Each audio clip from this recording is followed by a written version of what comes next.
चलो भाई, जैसे हमारे पास यार एक क्वेश्चन गिवन है कि हमारे जो पार्टिकल की पोजीशन है, भैया मतलब डिफरेंशिएशन वगैरह पे बेस्ड है ये क्वेश्चन, कि हमारे जो पार्टिकल की पोजीशन है, position of the particle varies with the time.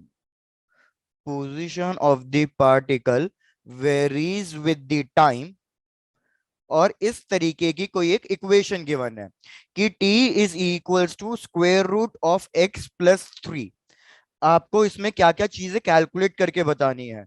First part, आपको बताना है what is the initial velocity of the particle.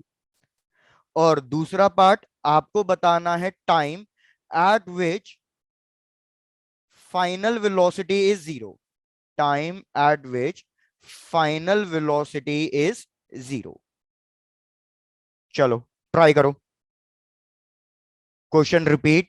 Position of the particle varies with the time. X और टी के बीच में एक रिलेशन गिवन है। हमें क्वेश्चन ने बोला है इनिशियल वेलोसिटी फाइंड करने के लिए और instant when the final velocity is zero.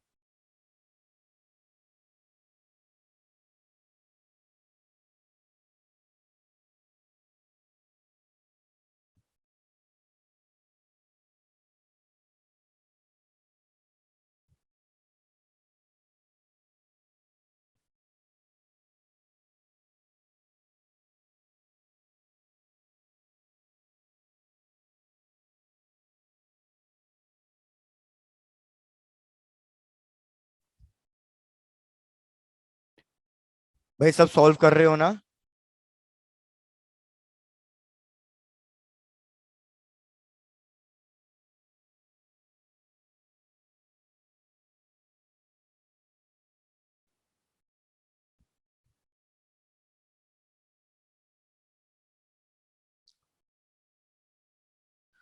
देखो यार, इसको कैसे कैलकुलेट करोगे।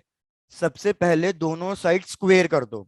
तो अगर मैं दोनों साइड स्क्वेयर करूंगा तो मेरे पास इक्वेशन क्या आएगी? T square is equals to square root of x+3 का स्क्वेयर। मतलब ये बेसिकली ए प्लस बी का होल स्क्वायर हो जाएगा। तो ए प्लस बी का होल स्क्वायर से इसको एक्सपैंड कर दो। That is A square plus B square plus 2ab। तो यार ये हमारे पास क्या इक्वेशन बनेगी? या फिर इसको दूसरे तरीके से भी सॉल्व कर सकते हो कि एक्स को एक ही जगह पे रखो और बाकी थ्री और टी को दूसरी साइड ले जाओ। आई रिपीट, इसको दूसरे तरीके से भी कर सकते हो कि रूट एक्स को एक जगह छोड़ो, t-3, अब दोनों साइड स्क्वेयर कर दो। वो अब आपको ज्यादा इजी रहेगा सॉल्व करना। तो यार अगर मैं दोनों साइड स्क्वेयर करूंगा तो मेरे पास इधर क्या आ जाएगा? इधर मेरे पास आ जाएगा X. X is equals to, इसको सॉल्व करोगे ए माइनस बी की होल स्क्वायर आइडेंटिटी से, तो ये हो जाएगा टी स्क्वेयर +9 - 60। अब इससे क्या बेनिफिट मिला? मेरे को पता चल गया कि जो मेरा एक्स है वो टाइम पे डिपेंड करता है। अगर मेरा एक्स टाइम पे डिपेंड करता है तो हमें वेलोसिटी कैलकुलेट करनी है। वेलोसिटी का फॉर्मूला क्या होता है? यार वेलोसिटी का फॉर्मूला होता है dx/dt। जनरल डिफरेंशिएशन आता ही होगा, सिंपल है। इसको डिफरेंशिएट करो और मेरे को बताओ क्या आंसर लिखूं मैं। वेलोसिटी की क्या इक्वेशन आएगी इसको डिफरेंशिएट करने के बाद?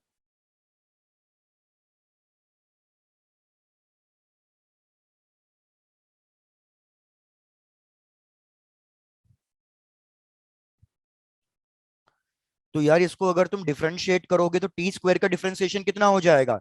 हमारे पास टी स्क्वायर का डिफरेंशिएशन हो जाएगा 2t। 9 का डिफरेंशिएशन कांस्टेंट 0, तो -6। हमारे पास वेलोसिटी की इक्वेशन आ गई है 2t - 6। अब बस कुछ नहीं करना, अकॉर्डिंग टू कंडीशंस क्वेश्चन में वैल्यू सब्स्टिट्यूट करनी है। जैसे फर्स्ट पार्ट ने बोला है इनिशियल वेलोसिटी। इनिशियल वेलोसिटी का मतलब होता है velocity at the time t equals to 0। भाई आई रिपीट, इनिशियल वेलोसिटी जब भी क्वेश्चन में पूछा जाए तो मतलब टाइम की वैल्यू कितनी रखनी है? 0 रखनी है। तो मेरे को बताओ, टाइम की वैल्यू इस इक्वेशन में 0 रखूंगा तो कितना आएगा? 2 × 0 - 6, तो इनिशियल वेलोसिटी है -6 मीटर पर सेकेंड। चेक करो पहले, फर्स्ट पार्ट में कोई डाउट है तो पूछो। Yes sir. डन।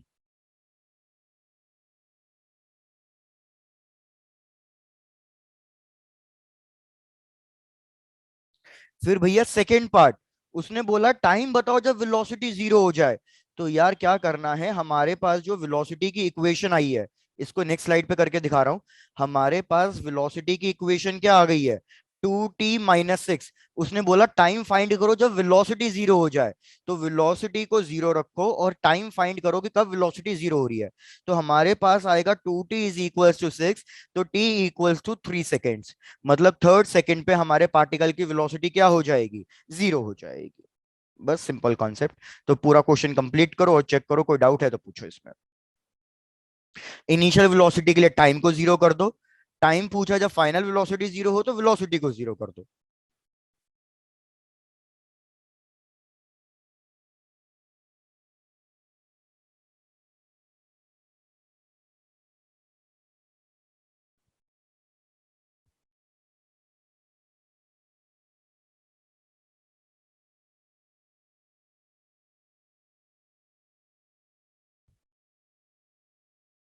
भाई जैसे कंप्लीट हो जाए बता देना, फिर नेक्स्ट क्वेश्चन।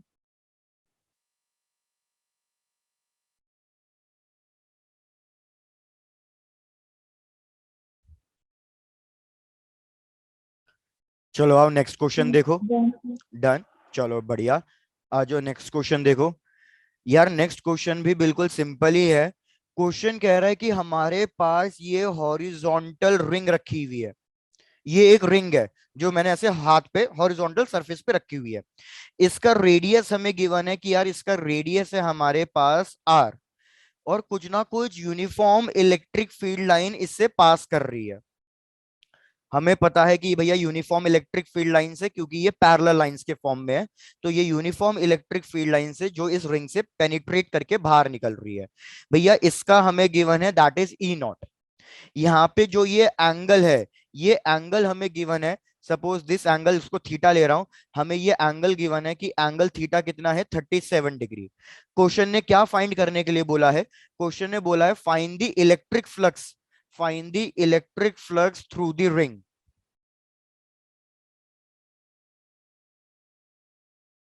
चलो भैया चेक करो, what will be the electric flux through the ring.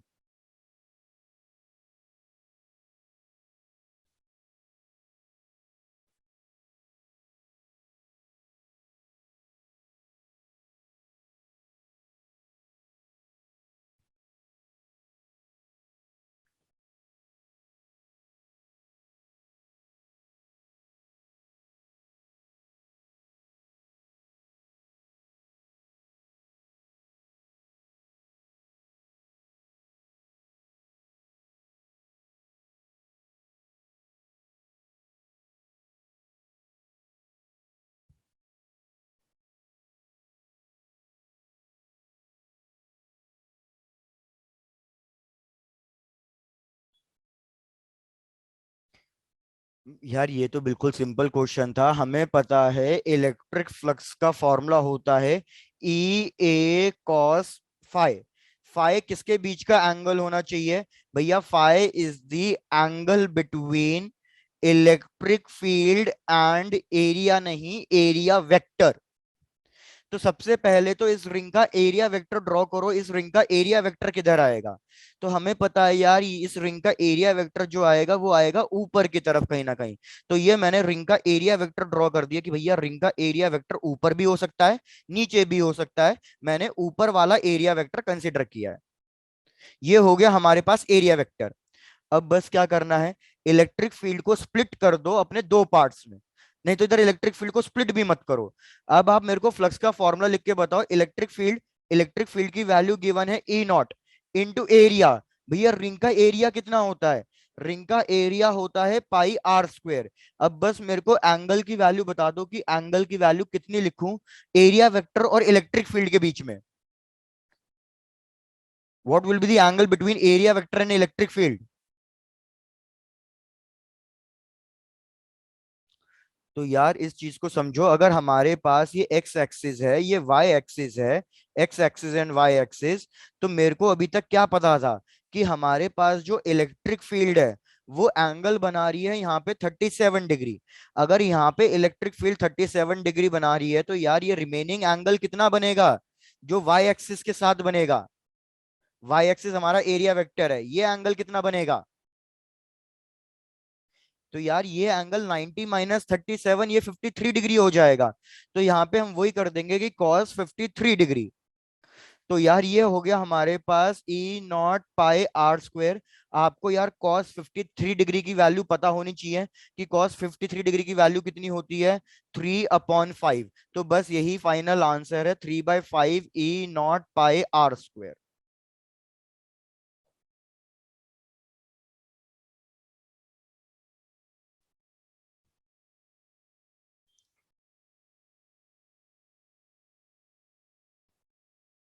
Complete करो, जैसे कंप्लीट हो जाए बता दो।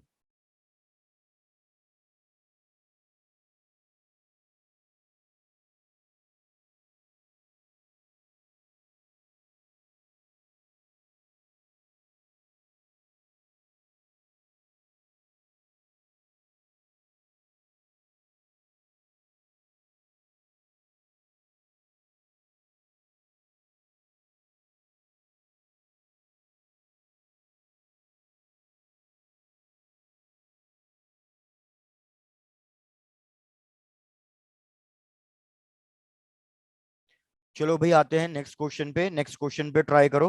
नेक्स्ट क्वेश्चन भी काफी सही क्वेश्चन है, गॉस लॉ का ही क्वेश्चन है। क्वेश्चन क्या कह रहा है कि यार हमारे पास एक सरफेस गिवन है। सपोज ये वाला सरफेस ले लो कि हमारे पास ये कोई एक सरफेस है। इसके सेंटर पे, इसके सेंटर पे हमने कुछ ना कुछ चार्ज रखा है, चार्ज प्लस क्यू। और यार इसका रेडियस गिवन है सपोज इनिशियली 10 सेंटीमीटर। क्वेश्चन कह रहा है कि भैया जब रेडियस हमारे पास 10 सेंटीमीटर था तो हमारे पास कुछ ना कुछ इलेक्ट्रिक फ्लक्स आया। कितना इलेक्ट्रिक फ्लक्स आया, सपोज 5 1। रिपीट कर रहा हूं, ये हमारे पास एक स्फेयर है, उसके सेंटर पे चार्ज रखा हुआ है, तो इसकी वजह से कुछ ना कुछ इलेक्ट्रिक फ्लक्स आएगा। तो रेडियस 10 सेंटीमीटर है, तो अभी इलेक्ट्रिक फ्लक्स कितना आ रहा है, 5 1। क्वेश्चन कह रहा है कि अब इस चार्ज को हमने किसी एक बड़े स्फेयर में प्लेस कर दिया। इस बड़े स्फेयर का जो रेडियस है, ये जो मैं डॉटेड लाइन से ड्रॉ कर रहा हूं, ये एक बड़ा स्फेयर है, इसका रेडियस क्वेश्चन ने कहा है कि भैया पहले वाले का डबल है। अब हमने 10 का 20 सेंटीमीटर कर दिया है। तो क्वेश्चन कह रहा है कि भैया अब जो नया फ्लक्स आएगा वो कितना आएगा, आपको ये बताना है। What will be the new flux through the bigger sphere. भैया इसमें ऑप्शंस हैं कि हमारा जो फ्लक्स टू है वो पहले वाले का ट्वाइस हो जाएगा, या सेकंड ऑप्शन कि भैया वो पहले वाले का हाफ हो जाएगा। थर्ड ऑप्शन कि यार उसमें कोई चेंजेस नहीं होंगे, वो सेम होगा। और लास्ट ऑप्शन, ये तो नहीं पता कितना होगा, लेकिन इतना पता है कि 5 2 की वैल्यू 5 1 से ज्यादा होगी। तो चेक करो कौन सा ऑप्शन करेक्ट है, कि इलेक्ट्रिक फ्लक्स पहले वाले का ट्वाइस, पहले वाले का हाफ, या सेम, या फिर ज्यादा होगा। कितना होगा उसके बारे में भी हमें कुछ नहीं पता।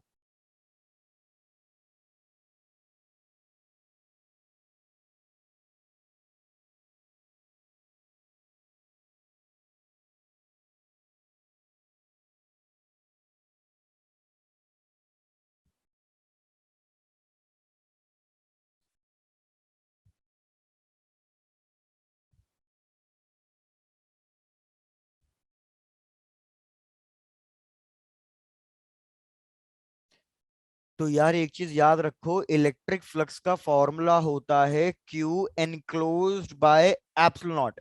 मतलब एक चीज याद रखना यार, हमारा जो इलेक्ट्रिक फ्लक्स है वो बेसिकली शेप एंड साइज पे डिपेंड करता ही नहीं है। वो सिर्फ और सिर्फ किस पे डिपेंड करता है, कि जो भी हमें स्फेयर, मतलब जो भी हमें सरफेस गिवन है, क्लोज सरफेस, क्यूब स्फेयर या कुछ भी, उसके अंदर बस एनक्लोज्ड चार्ज कितना है, ये सिर्फ और सिर्फ उस पे डिपेंड करता है।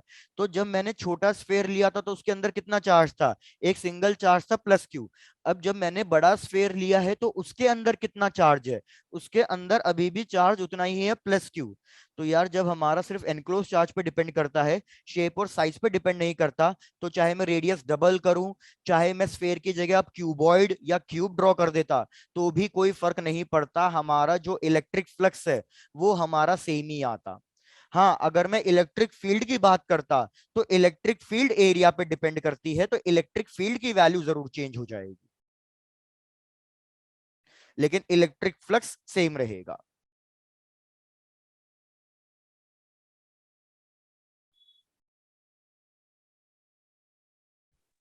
हम्म।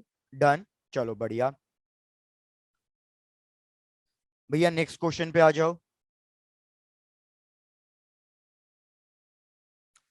भैया नेक्स्ट क्वेश्चन,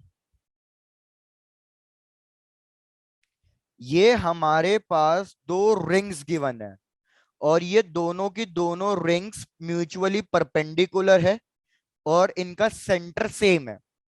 आई रिपीट, हमारे पास दो रिंग है, मतलब एक वर्टिकल रिंग और एक हॉरिजॉन्टल रिंग, दोनों एक दूसरे को ओवरलैप करके बैठी हैं और इन दोनों का सेंटर सेम है। दोनों में जो करंट फ्लो कर रहा है वो भी सेम डायरेक्शन, मतलब सेम करंट फ्लो कर रहा है, आई एंड आई। तो यार आपको बताना है what will be the net magnetic field at the centre point. I repeat, भैया दो रिंग्स, एक हॉरिजॉन्टल एक वर्टिकल, इन दोनों रिंग्स की वजह से सेंटर पे इलेक्ट्रिक फील्ड कितनी आएगी आपको ये बताना है। करंट की डायरेक्शन दोनों केसेस में हमें गिवन है anti clockwise, anti clockwise direction है दोनों वायर्स में।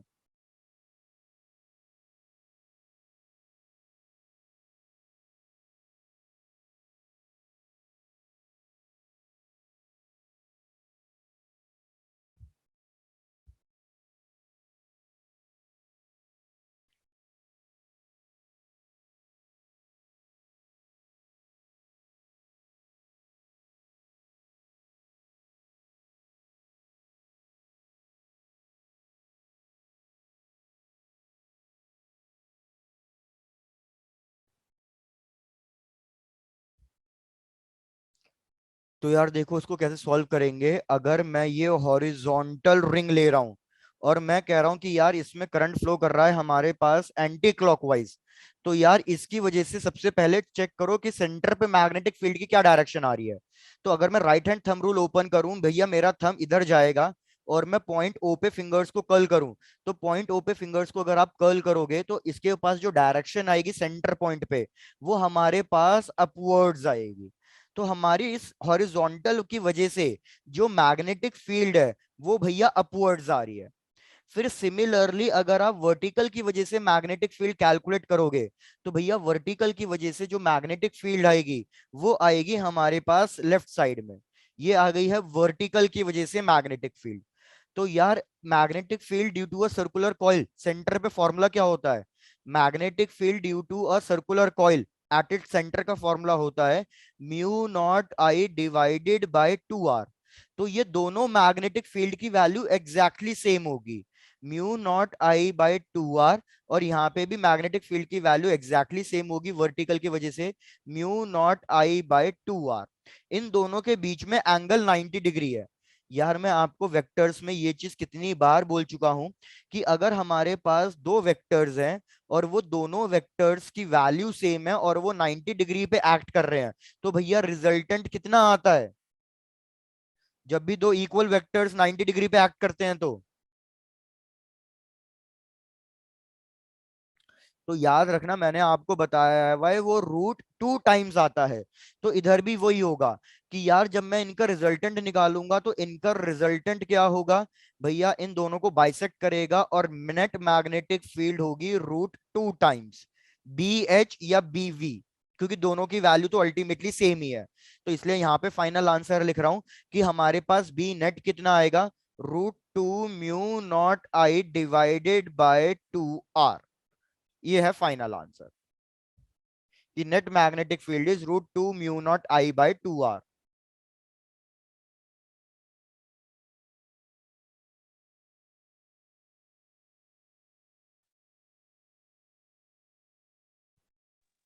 डन, चलो बढ़िया। भैया नेक्स्ट क्वेश्चन,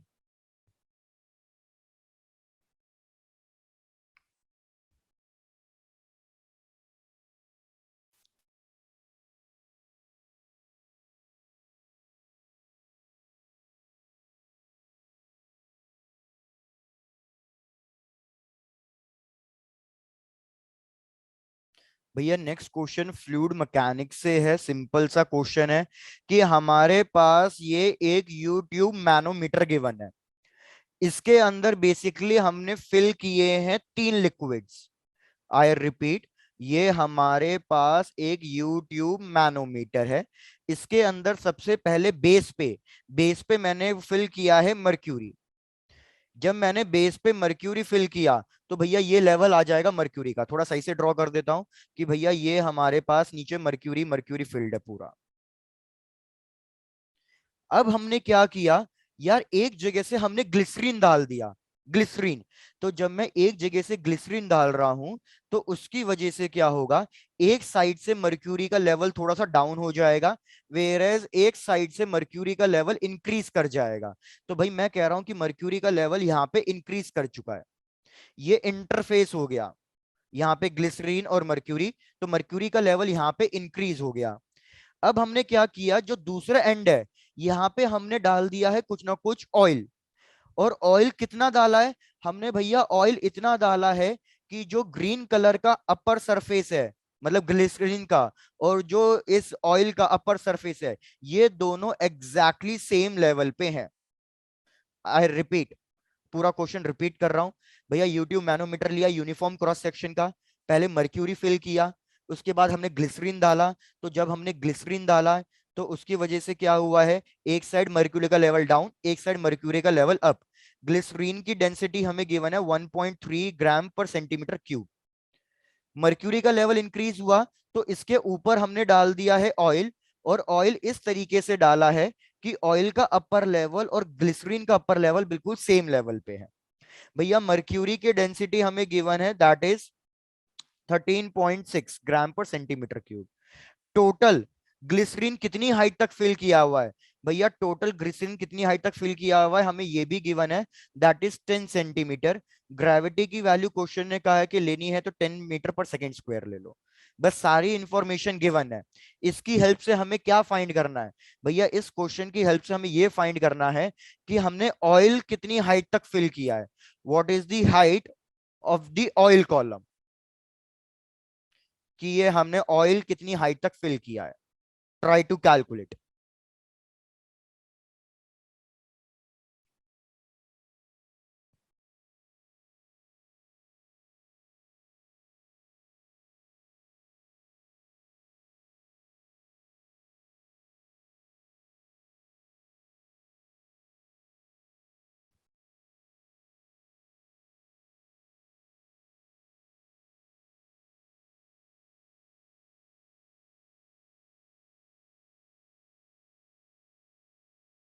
तो यार इस टाइप के क्वेश्चन में आपको पता होना चाहिए कि हम सबसे पहले क्या करते हैं, एक हॉरिजॉन्टल लेवल ले लेते हैं अपनी चॉइस का। और यूजली ये हॉरिजॉन्टल लेवल कहाँ ड्रॉ करोगे, जहां पे दो लिक्विड का इंटरफेस आ जाए, यूजली कोशिश करना वहीं पे मार्क करने की। उसके बाद दो पॉइंट्स बना दो यहाँ पे, पॉइंट ए पॉइंट बी। भैया according to Pascal law, since A और बी सेम हॉरिजॉन्टल लाइन पे आ रहे हैं, तो भैया हमारा प्रेशर ए का और बी का ये हमेशा प्रेशर इक्वल होने चाहिए अकॉर्डिंग टू पास्कल लॉ। कि भैया हमारे पास जो भी पॉइंट ए और बी अगर सेम लेवल पे आ रहे हैं तो इनका प्रेशर हमेशा सेम होना चाहिए। अब यार चेक करो, पॉइंट ए पे प्रेशर कौन एग्जर्ट कर रहा है, पॉइंट ए पे प्रेशर एग्जर्ट कर रही है सिर्फ ग्लिसरीन, और ऊपर से atmospheric pressure.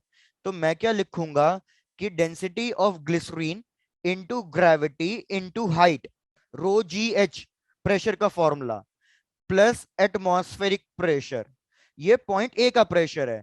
Virus point B पे प्रेशर कौन कौन एग्जर्ट कर रहा है भैया, पॉइंट बी पे प्रेशर एग्जर्ट कर रहा है oil, density of oil, gravity और उसकी height, plus density of mercury into gravity into उसकी हाइट, प्लस एटमॉस्फेरिक प्रेशर। भैया एटमॉस्फेरिक प्रेशर कॉमन आके कैंसिल आउट हो गया, सिमिलरली ग्रेविटी कॉमन आके हर जगह कैंसिल आउट हो गई। तो आपके पास इक्वेशन क्या बच रही है, आपके पास इक्वेशन बच रही है density of glycerine into 10 is equals to density of oil into X plus density of mercury into Y. तो यार अब मैं y को रिप्लेस कर सकता हूं, सोचो y को कैसे रिप्लेस कर सकता हूं, टोटल हाइट h है, उसमें से कुछ पार्ट x है, तो भैया y को मैं लिख सकता हूं 10 माइनस एक्स। तो मैं यहाँ पे y को रिप्लेस कर रहा हूं और y को यहाँ पे लिख रहा हूं मैं 10 माइनस एक्स। तो देखो पूरी इक्वेशन में अब सिर्फ एक ही अननोन चीज रह गई है फाइंड करना, दैट इज x। तो भैया x की वैल्यू फाइंड आउट करो, बस मैं वैल्यू सब्स्टिट्यूट कर रहा हूँ। ग्लिसरीन की वैल्यू 1.3, ऑयल की वैल्यू 0.8 इंटू एक्स कैलकुलेट करना है, plus density of mercury 13.6 into 10 minus x. इस पूरी इक्वेशन को सॉल्व करो और मेरे को बताओ x की वैल्यू कितनी आ रही है।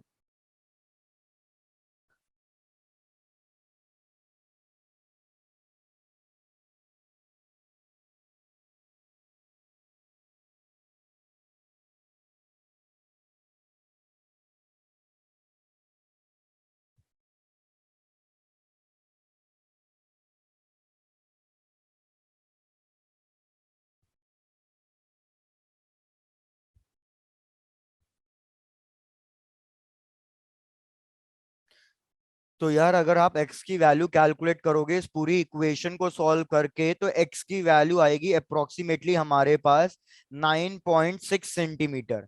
एक बार चेक करना कि यही आंसर आ रहा है या नहीं आ रहा। अप्रोक्सीमेटली जब इसकी पूरी वैल्यू कैलकुलेट करोगे तो हमारे पास आ जाएगा 9.6 सेंटीमीटर।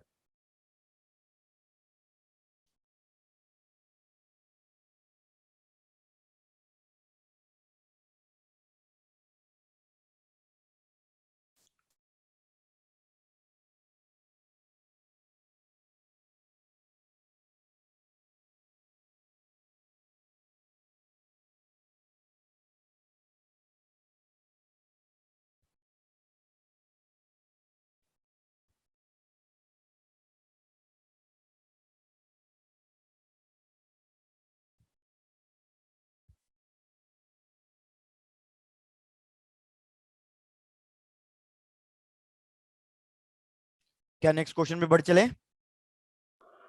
Yes, sir. चलो डन। Let's proceed to the next question.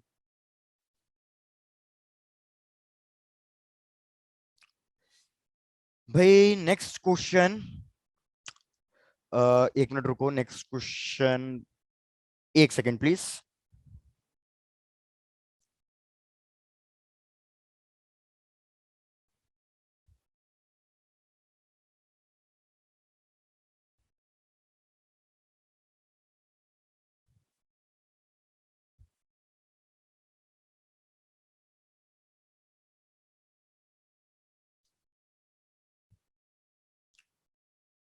चलो भाई देखो नेक्स्ट क्वेश्चन क्या है। नेक्स्ट क्वेश्चन कह रहा है कि यार हमें क्या करना है। एक, ये हमारे पास अर्थ है, इसके सरफेस से एक सैटेलाइट को हम रिवॉल्व कराना चाहते हैं किसी एक ऑर्बिट में, और ऑर्बिट का जो हाइट है वो हमें गिवन है 2r। तो क्वेश्चन कह रहा है फाइंड द एनर्जी रिक्वायर्ड। भैया क्वेश्चन एक बार रिपीट कर रहा हूं, चेक कर लो। क्वेश्चन है कि हम अर्थ के सरफेस से एक सैटेलाइट है ऑफ मास स्मॉल एम, अर्थ का मास ले लो कैपिटल एम। इसके सरफेस से हम एक सैटेलाइट को लॉन्च करना चाहते हैं, कितने हाइट के ऑर्बिट के रेडियस पे? भैया 2r। तो हमें बताना है what is the amount of energy required.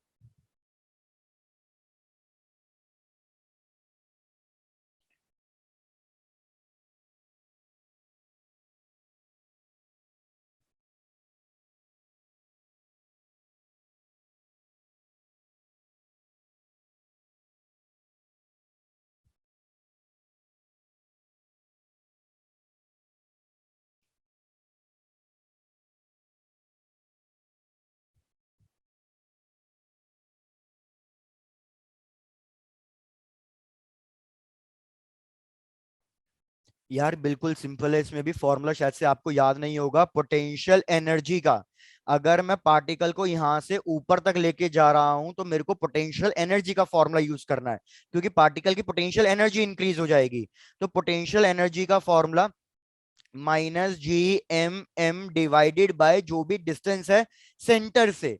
तो सेंटर से कितना डिस्टेंस होगा? सेंटर से डिस्टेंस होगा कुछ ना कुछ, अभी स्टार्टिंग में कितना है? आर है। यार अगर ये पोटेंशियल एनर्जी है तो याद रखो टोटल एनर्जी का फॉर्मूला क्या होता है? टोटल एनर्जी का फॉर्मूला होता है पोटेंशियल एनर्जी का हाफ। तो मतलब टोटल एनर्जी आ जाएगी -Gmm डिवाइडेड बाय 2r। तो अभी जो ये सैटेलाइट है उसकी इनिशियल एनर्जी कितनी होगी टोटल? अगर हम सरफेस ऑफ द अर्थ पे रख रहे हैं तो रिवॉल्व करा रहे हैं, दैट इज -Gmm/2r। ये इनिशियल टोटल एनर्जी हो गई। तो अब मेरे को बताओ फाइनल टोटल एनर्जी कितनी आएगी जब मैं उसको हाइट एच पे लेके जा रहा हूं। हाइट एच मतलब 2r हाइट पे। तो यार फाइनल हो जाएगी -Gmm डिवाइडेड बाय 2 इंटू, भैया सेंटर से टोटल डिस्टेंस कितना हो गया है इस हाइट तक का? सेंटर से टोटल डिस्टेंस हो गया है अब की बार इस हाइट का 3r।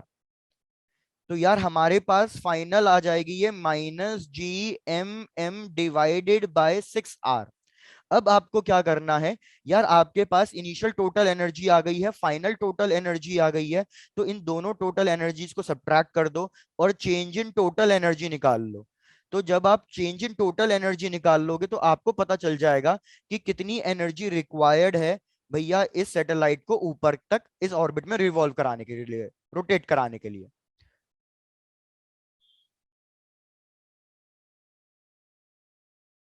तो एक बार क्या करो, सारी वैल्यू सब्स्टिट्यूट कर देता हूं भैया। इनिशियल टोटल एनर्जी की वैल्यू कितनी है, -GMM डिवाइडेड बाय 2R। भैया फाइनल टोटल एनर्जी कितनी है, -GMM डिवाइडेड बाय 6R। भैया नीचे बीच में प्लस और प्लस है, नीचे बीच में प्लस और प्लस है, तो सॉरी माइनस माइनस है, तो बीच में अगर माइनस माइनस है तो ये क्या हो जाएगा, ये हमारे पास प्लस में आ जाएगा। तो जरा सॉल्व करो और मेरे को बताओ यार, total energy, change in total energy की वैल्यू कितनी आ रही है। -GMM/4R। भैया -GMM डिवाइडेड बाय 4R।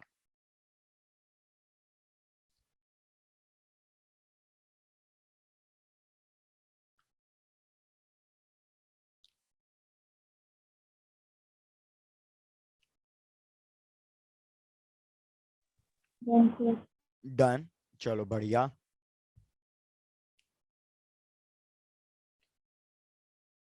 भाई नेक्स्ट क्वेश्चन पे आ जाओ। यस। चलो डन, नेक्स्ट क्वेश्चन पे। भाई बिल्कुल वैसा सिंपल क्वेश्चन। क्वेश्चन कह रहा है कि यार हम एक बॉल को ड्रॉप कर रहे हैं। हमने एक बॉल को ड्रॉप किया कितनी हाइट से, हमने एक बॉल को ड्रॉप किया from a height of 45 metres. तो इनिशियल वेलोसिटी 0 गिवन है। तो यार क्वेश्चन क्या कैलकुलेट करने के लिए कह रहा है, क्वेश्चन कह रहा है find the displacement travelled by the ball, find the displacement travelled by the ball in its last second of its journey, in the last second of its journey।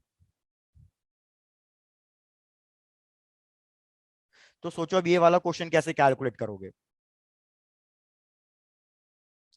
Displacement travelled by the ball in the last second of its journey.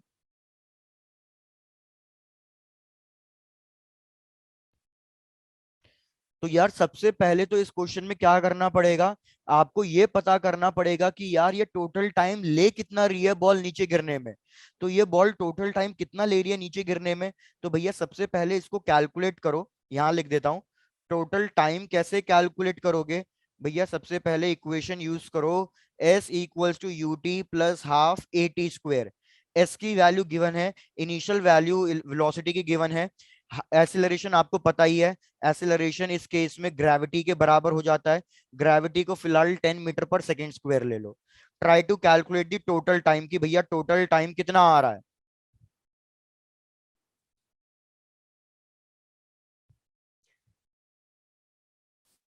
तो मैं यहाँ पे equation लिख रहा हूं, displacement -45, initial velocity 0, acceleration -10, gravity हमेशा negative में, और टाइम T²। यार अगर आप इसको सॉल्व करोगे तो T² की वैल्यू 9 आ रही है, तो T की वैल्यू आएगी आपके पास 3 सेकेंड। लेकिन ये टोटल टाइम है, अगर ये टोटल टाइम है तो लास्ट सेकेंड क्या हो जाएगा फिर, भैया ये 3 सेकेंड्स है टोटल टाइम, तो लास्ट सेकेंड हो जाएगा थर्ड सेकेंड। भैया थर्ड सेकेंड हमारा लास्ट सेकेंड हो जाएगा। तो अब कैलकुलेट करो हाउ टू फाइंड, ट्राई करो how to find displacement in a particular instant. किसी को फॉर्मूला याद है SN का, what is the formula for SN। भैया SN का फॉर्मूला होता है U प्लस A/2 2N-1। तो बस हमें यहाँ पे N की वैल्यू वो रखनी है जिस पर्टिकुलर इंस्टेंट के लिए हम फाइंड करना चाहते हैं। तो भाई यहाँ पे N की वैल्यू कितनी रख दोगे, यहाँ पे रख दूंगा मैं U की वैल्यू 0, एक्सिलरेशन -10, 2 × N की वैल्यू 3 और -1। तो यार इसको सॉल्व करो और मेरे को बता दो displacement in the last second of इस जर्नी कितना आ रहा है। भैया आई रिपीट, SN का फॉर्मूला याद रखना, अगर याद नहीं है तो। SN का फॉर्मूला है मतलब displacement travelled by the ball, या मतलब किसी भी पार्टिकल का, in the last second of its journey. तो फॉर्मूला SN 25। कितना आ रहा है, 25। 25। तो 2 - 2 × 3 6, 6 - 1, वेरी गुड। तो हमारे पास फाइनल आंसर आ रहा है 25 माइनस में। माइनस मतलब कि ये जो भी कवर करेगी वो करेगी हमारी इन दी डाउनवर्ड्स डायरेक्शन। तो इस